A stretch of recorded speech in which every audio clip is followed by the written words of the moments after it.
Let's welcome Jim Quinley to the program, Kubat Pharmacy. Jim, good morning. Good morning, Gary. Good to have you on. I noted this story over the weekend where this CVS pharmacy down in Bellevue was held up to the tune of thousands of dollars worth of prescription pills, and then I find out this is becoming a huge issue for pharmacies in general, people after opioids, right? You're correct. And when they say $6,000 worth of narcotics stolen, it sounds like a lot, but the price of the drugs today, that's only about 5 or 6 bottles. Right. So and these were teens who went in and they used zip ties to tie up employees and held up at gunpoint. Scary stuff. absolutely. So obviously, I mean, these are not illegal drugs if they're prescribed, but the bad guys need them or want them, and they know where they are. So what kind of security measures are pharmacists taking these days? Well, a couple of things that we try to do. We all have, I know Kubat has silent alarms. We also have the GPS trackers in some of those bottles that they steal, so that if they take a bottle of OxyContin, the tracker starts and the police can just follow them down the street and pick them up. I know a lot of pharmacists, including myself, have gone to concealed carry permits. Right. So there's a lot of pharmacists that are packing heat. Yeah, well, I don't blame them. Yeah. So I also understand that you have to look out for bogus prescriptions, right? Yeah, that's the other. There's two parts of this opioid epidemic. One is the concern about being robbed.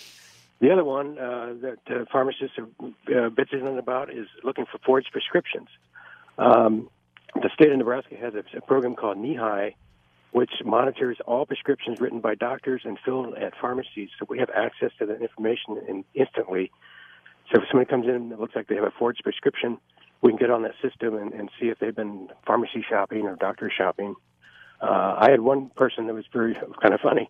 They stole a prescription pad from the doctor's office, and we knew it was forged because they had written it out in crayon.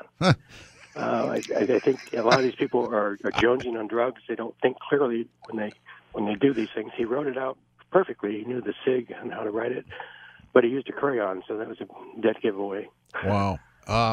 Is there one particular drug that's most in demand by the bad guys, or is it just any opioid? The Cadillac drug that they want, that they get the most money in the street for, is OxyContin, slow release oxycodone. You can get an 80 milligram tablet, and they get about $1 milligram. So they can make a lot of money on the street. Yeah. With that drug. And I can imagine that people need to be concerned too. I mean, if anybody gets information on someone who has, an ailment that requires that kind of drug, you could be looking at home break-ins too here. Absolutely. And the scary thing is, the sad thing from a pharmacist standpoint, we see people that have legitimate pain, they get on these medicines to treat it. They're so addictive that, within 3-4 months, if they don't watch it, you can get addicted. So it's very powerful stuff. Right. All right. Hey, Jim, thanks for the info. Appreciate the time.